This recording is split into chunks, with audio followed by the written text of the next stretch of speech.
Buah mangga, buah semangka. Cakep. Segar manis, enak dimakan. Cakep. Hari merdeka, hari kita. Cakep. Hari bahagia bangsa Indonesia.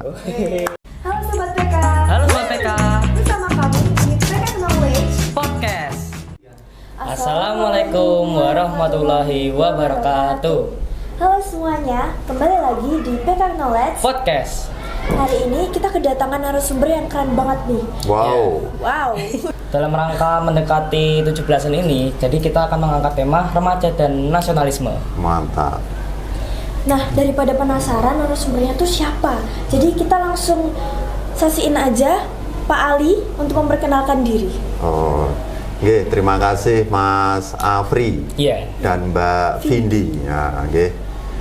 Perkenalkan, nama Ali Rubianto, dipanggil singkat Ali. Ya, kalau di wilayah binaan kita sering dipanggil Pak Babin. Nah, Bayangkara Pembina Keamanan Ketertiban Masyarakat, disingkat Babin Kamtibmas Kelurahan Banyuanyar. Kebetulan SMP PK ini masuk wilayah Kelurahan Banyuanyar. Iya. Terus Pak mau tanya Pak, Babin Kamtibmas itu biasanya tugasnya ngapain aja ya Pak? Oh ya, tugasnya sesuai peraturan Kapolri ya, tugasnya satu sebagai ujung tombak kepolisian untuk deteksi dini. Nah, deteksi dini itu mendengar, mengetahui, mencari informasi sekecil apapun ya tentang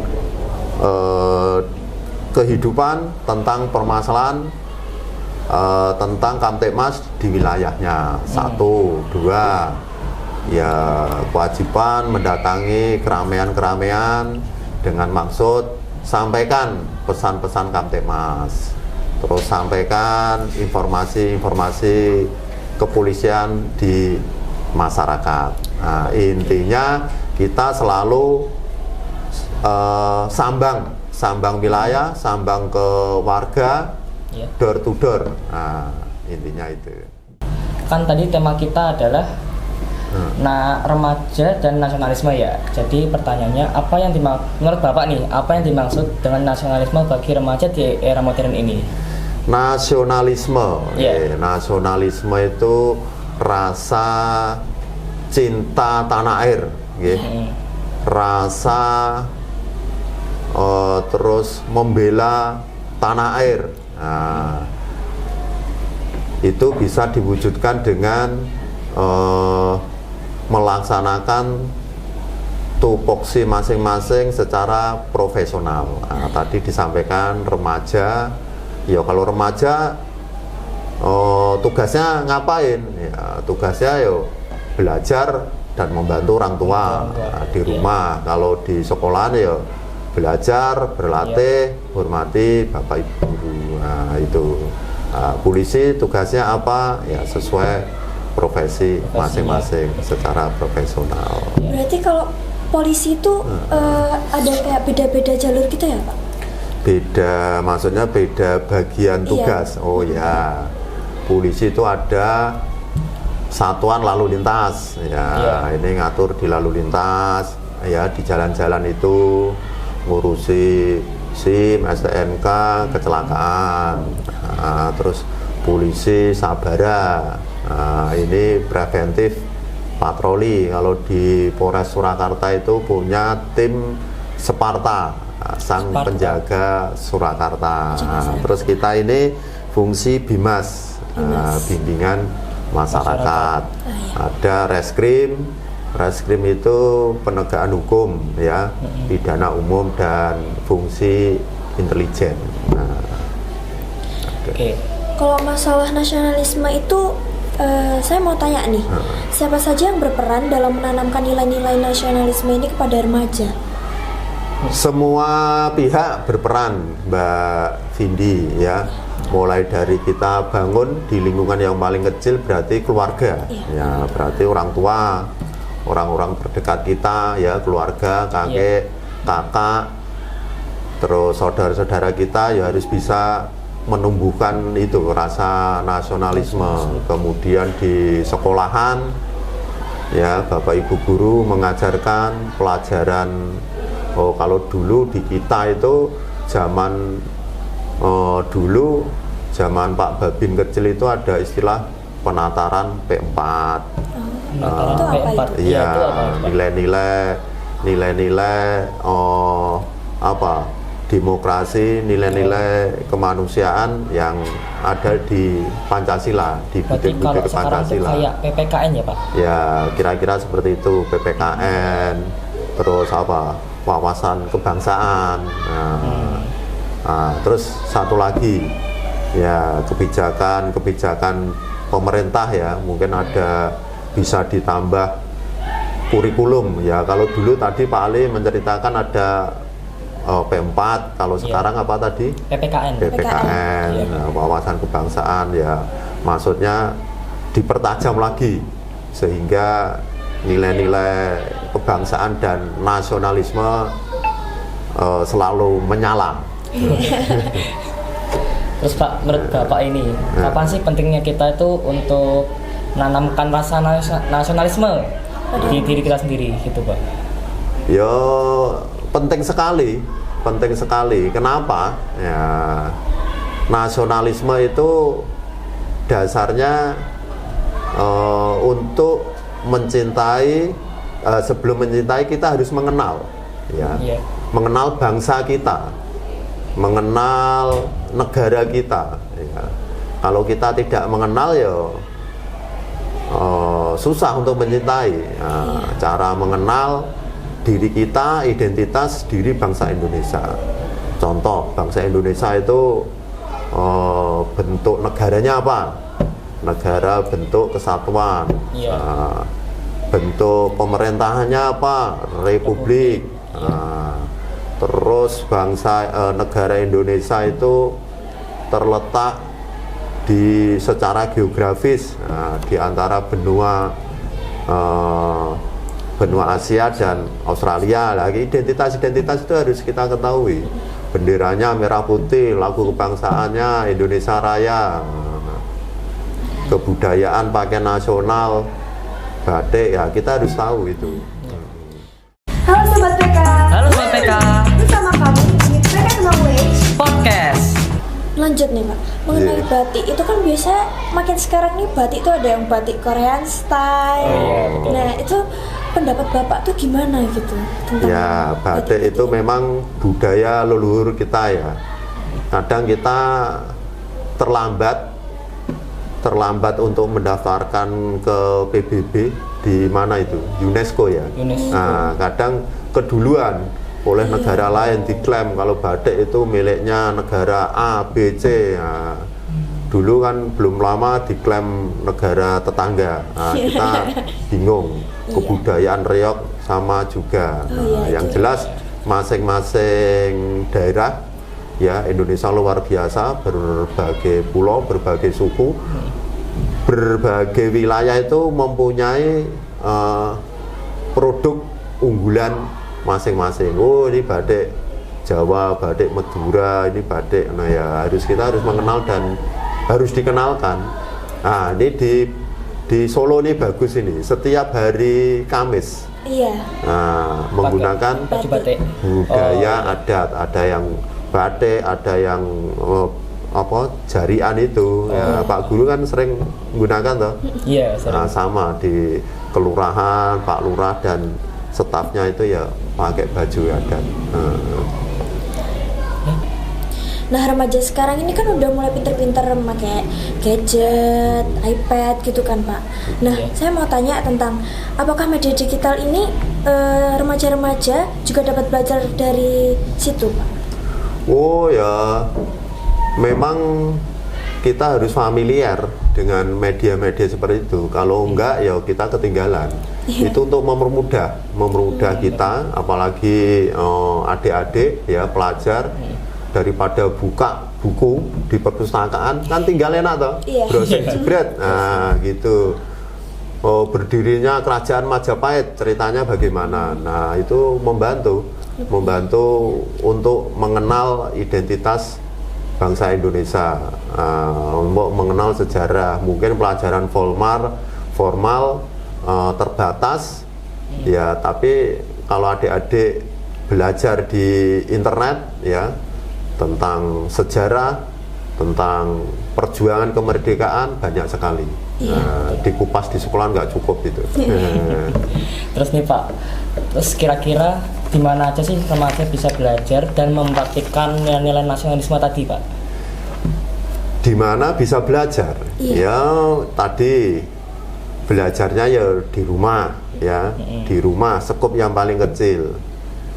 Apa yang dikerjakan anak-anak meskipun hasilnya belum maksimal, ya orang tua jangan langsung menjustis, pekerjaanmu jelek, nah, kan gitu. Dibimbing, anaknya dikasih apresiasi, bagus, si Afri, tapi kan masih koma, kurang ini.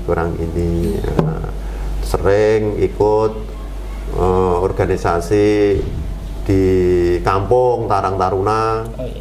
Kalau di sekolah ya ikut organisasi banyak ya, OSIS, terus PMR, apa saja lah.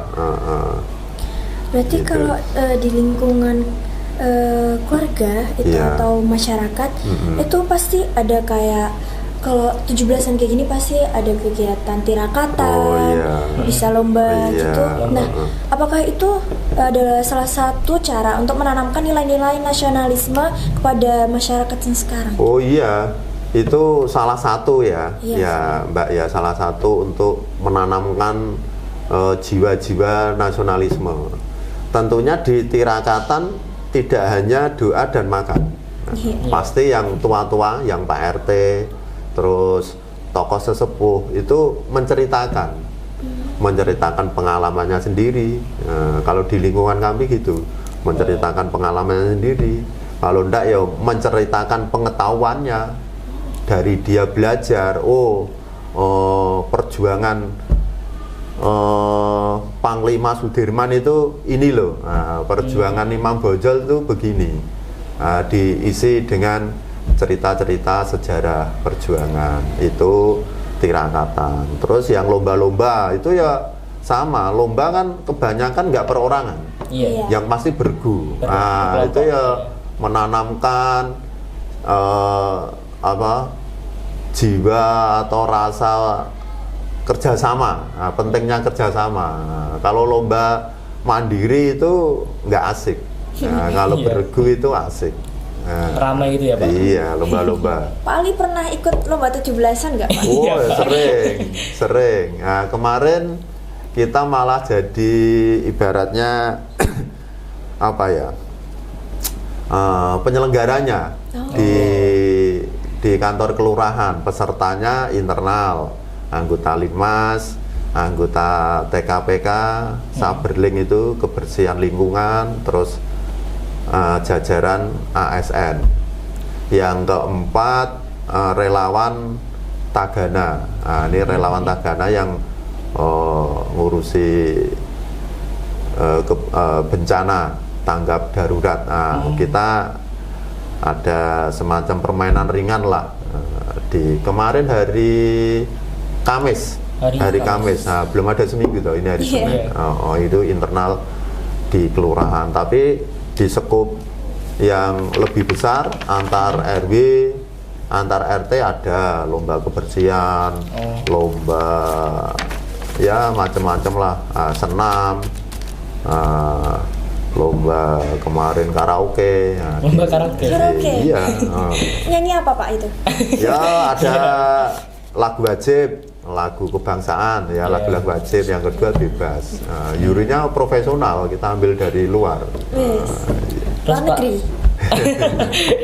tadi yang lomba internasional Pak, itu ngadain lomba apa aja Pak di situ tadi Pak? Nah, lombanya memang permainan-permainan tradisional. Ya, diharapkan permainan tradisional ini nggak punah. Nggak punah. Kemarin ya permainan gubak sodor. Gubak sodor pernah dengar gubak sodor? Pernah dengar. Tahu cara mainnya? Cara mainnya sih nggak tahu. Nah, itu perlu digalakkan. Nah, besok kan hari hari Rebu Kemis ya, kalau tidak salah kan ada. Nah, itu yang permainan-permainan tradisional.